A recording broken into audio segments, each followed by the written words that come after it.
Duel Review is brought to you by NexusDigitalComics.com. On today's Duel Review, it's People versus George Lucas. I'm RJ. And I'm Nick. Let's get to it.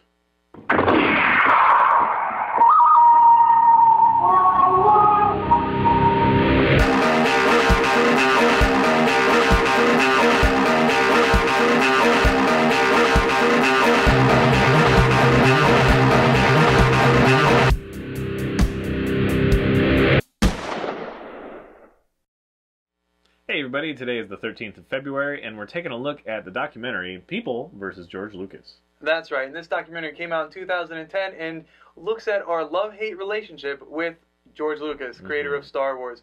And it doesn't strictly talk about Star Wars. Sometimes it'll go into Indiana Jones, but generally, you know, when Indiana Jones comes up, you just kind of forget what they're talking about and go back. I disagree. Wait for them to get back to... That was a huge betrayal to fans. Well, okay, yes, the Kingdom Skull was definitely a betrayal, but yeah, it's mostly it's about exactly, Star Wars. It's like fodder for people like us who are like, we love Star Wars. Yes. I mean, he loves Star Trek more, but we are definitely huge fans. I love Indiana Jones, you know.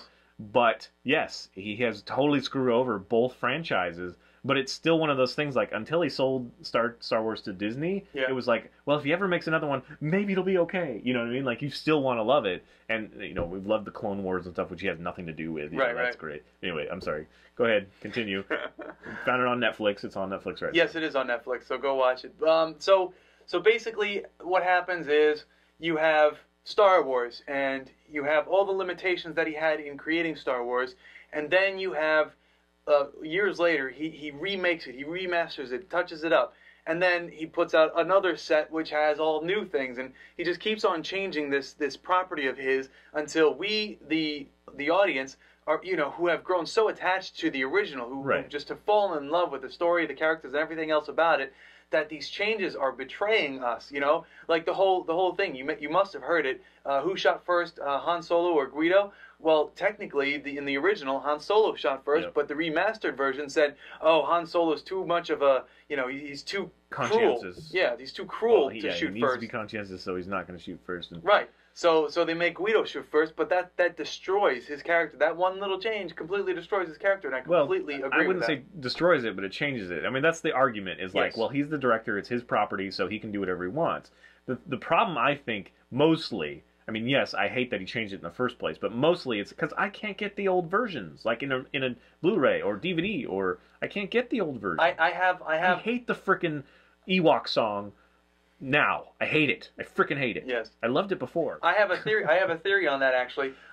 In the old days, there used to be tons and tons of comics, but then there was, you know, people started burning their comics and stuff. So the rare ones are the ones that are the most valuable, the ones that you can't get anymore because they just don't make. So I think George Lucas is refusing to make more Star Wars movies so that anyone who might possibly own that original one, either on VHS or Laserdisc, will have a fortune just sitting around. I think it's bull. I think. Plus, it's also going to be on VHS, not on DVD. He never released the original version on DVD, so we'll never have a decent version of the original. Never, ever. And that is one of the biggest complaints that we have. You know, that we can't get the original.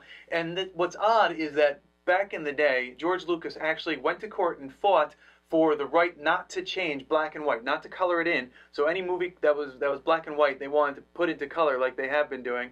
And George Lucas was completely against it. He said, you know, this art is how it is, and that's how it should stay.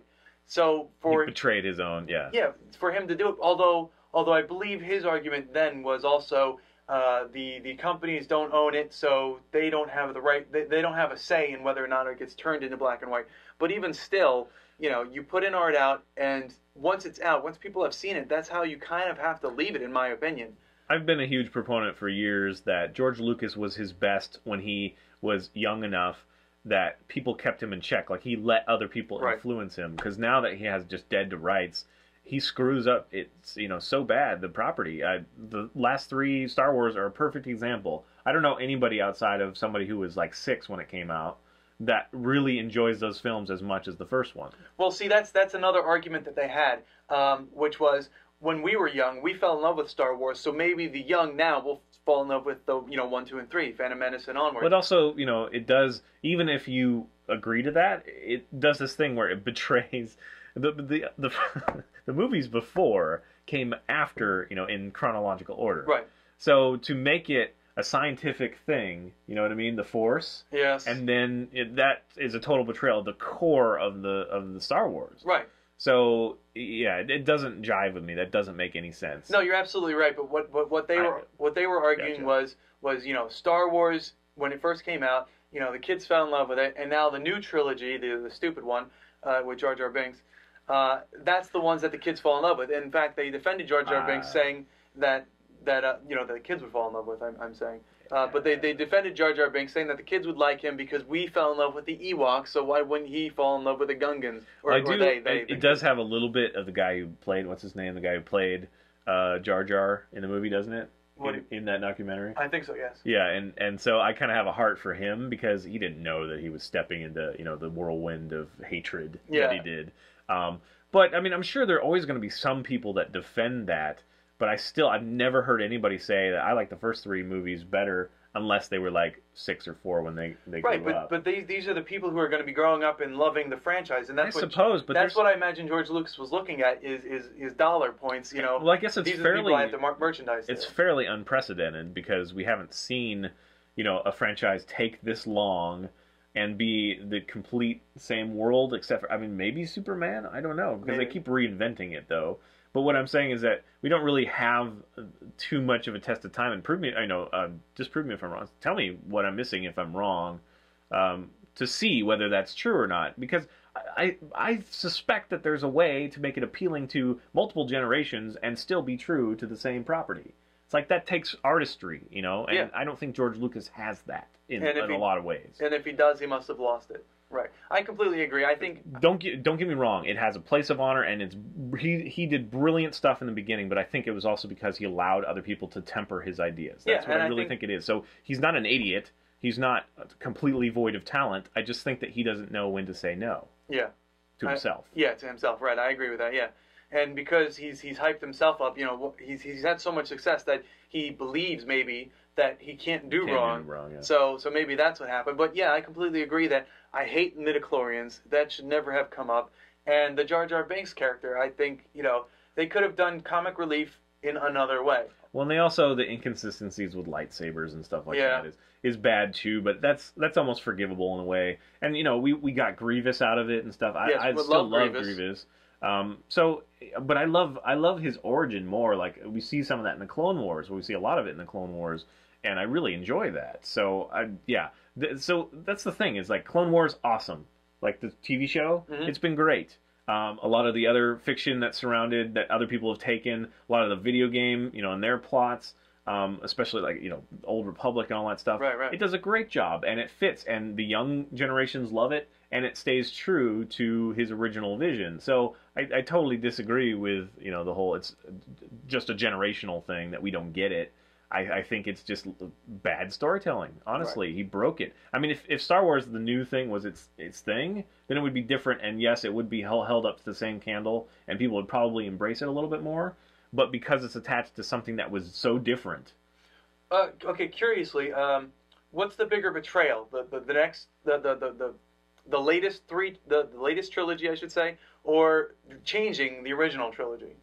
Which one's the bigger betrayal? The latest three. The latest three? I honestly think so, because changing, to me, it just makes you go, come on, I missed that. I mean, besides the Han Solo thing, which is a very, you know, it's a character statement that was changed. Beyond that, like seeing monsters and stuff in the background, it's like, yeah, it's kind of cheesy. I wish it was. I liked the practical effects, or I liked not having them there, because it's okay that Tatooine is kind of sparse. That's all right. Yes. You know? It's okay that whatever. So I guess we're not talking about E.T., because E.T. was like, holy crap, this sucks. E.T., I liked E.T. No, when they did like the special effects. Oh, yeah. Oh, that was like, this is crap. So this one, to me, is a little bit more like, they really didn't have to do this. Yes. But it doesn't make me angry, except for maybe the Han Solo thing. What do you think? You disagree with me? I think, because the next three that he did, the 1, 2, and 3, right, it completely changes everything you knew about 4, 5, and 6. Like, really. Yeah, but then you can separate them. You can have 4, 5, and 6, and then 1, 2, and 3 be its own entity that you just can forget about. But when he changed it, and not even giving us the ability to get the original, when he changed it like that, I think that's the bigger betrayal, because now he's not only, because 1, 2, and 3 changes, something, but Here we are. 4, 5, and 6, that changing that one, it destroys what you've already created. Here we are having our own discussion rather than talking about the documentary. Right. That's what it does. Right. It fuels this kind of conversation, and it does a good job of talking to people, and you do have that love-hate relationship. It's not just anti the changes or anti-Lucas now or whatever. It also has positive in there, like this is really this changed my life and all this stuff. So it's fairly well biased, unbiased, but it is about our generation and how we feel rather than the young generation, although it touches on that, but not for very long. But it is very interesting. That's another thing I wanted to bring up is age, because when you're a kid, you've loved Star Wars, but everyone loved Star Wars when it first came out because it was one of a kind, it was new. So when they were talking about only the young ones will like 1, 2, and 3, or it's targeted for the young ones, 1, 2, and 3. Well, where's the middle ground between liking Star Wars the original and liking Star Wars 1, 2, and 3? It doesn't happen. It doesn't happen except for the very undiscerning person who's just like, I'm just sitting in the seat to enjoy a movie. Anybody that cares about that, because come on, Yoda and the inconsistencies there. Like 1 minute he's like, and then the next one he's flipping around doing little that's just so stupid. I know that people roared in the theater. Guilty pleasure. I did like seeing Yoda flipping around. That was kind of. I thought it was the stupidest. It was stupid. It just got worse and worse. As I thought about it, it's like, give me a break. Just it's fine. I mean, he could just use something to crush it. He doesn't have to be so agile, frenetic. Frenetic. It's ridiculous that he's so all over the place. Because he's the type that he would just concentrate and he would just crush. Well, I don't know about crushing something, whatever. But yes, I gotcha. Yeah. Pull down, whatever. He doesn't need to do that light, whatever. I agree. And the Clone Wars went back to his original, Right. So so that was kind of a total misstep, and. So yes, this is a great documentary. I highly recommend it. It will get you talking, especially if you're even remotely interested in Star Wars, which I don't know anyone who isn't.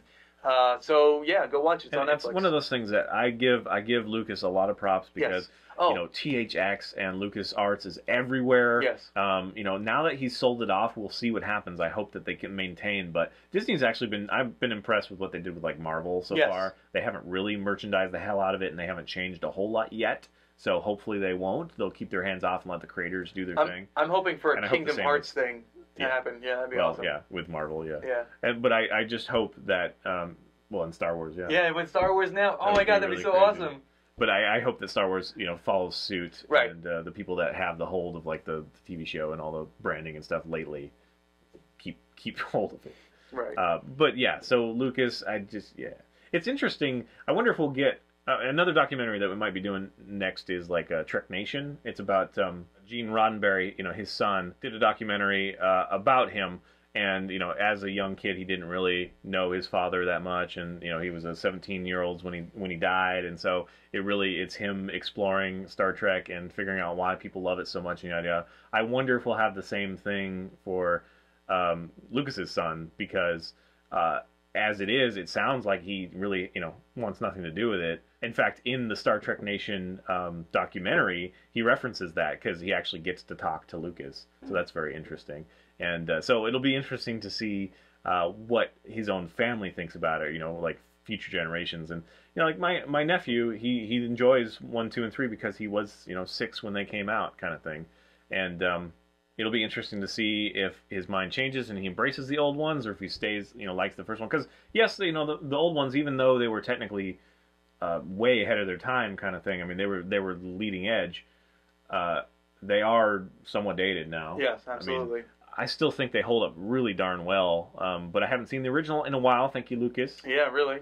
Which you wanted to kind of... yeah. I guess what I really wanted to say, and what this one kind of brings up, this documentary is does George Lucas get the right to change his property, even though we all love it? He knows that we don't want him to do it. Does that give him the right? That's absolutely, but he should allow the other versions. I agree. I think he has absolute right to his property. He can change it if he wants, but he really shouldn't. Han Solo a woman if he wanted to. Just leave us the original version. Yes, exactly. Leave us the original version. Give us choice. So that's it. A message to you further, future creators that want to do something great. Like me, myself, what you write, it's going to be canon. But if you want to change it, go ahead. Just do a reboot. Anime does a good job of that, I think. In fact, we're going to be doing, Berserk, the Golden Age, after the original anime. We're going to talk about that. That was based on the manga and yada yada. And then the Golden Age is kind of a retelling of that. Anime does that a lot, and I have no problem with that as long as we can have the original as well. Right, and we've had several different stories from Marvel, DC, just changing the characters and improving on it. So I am used to that. I just want to be able to see the original. That's all. Yeah. All right, guys, tell us what you think. That would be Yes. interesting. Follow us on YouTube. Please subscribe and watch our great playlists. Game Lab's been a lot of fun. Yes, it has. And please leave comments. We love comments. And you can help support us by buying our wares at spiderwolf.com. That's right. T-shirts, a card game, art prints, short stories, and more. See you later. Oh, That was weird. yeah, yours went. Didn't we both not do it? Oh, mine went out? Well, no, yours came out, but it went. Oh, okay. I didn't even see it come out. I thought we both blinked. See you later. Coming up, Batman Dark Knight Returns Part 2. By the way. Keep going. Stop. That's good. Yay! Yeah, I don't know how you can manage that, because even the slightest little, my smallest increment is like measures on that thing. Yeah. On today's Duel review, it's the People versus Larry Flint. What's it called? Wait, what? People versus what? George Lucas. George Lucas. That's what it's called. People versus George Lucas. Okay. I thought it was George Lucas versus People. Nope. That was strange. Yeah, but I just thought it was. No, I mean it was strange. What we just started talking about. Yeah, we got into an argument. We didn't talk about the documentary. We were talking about why we hate Lucas.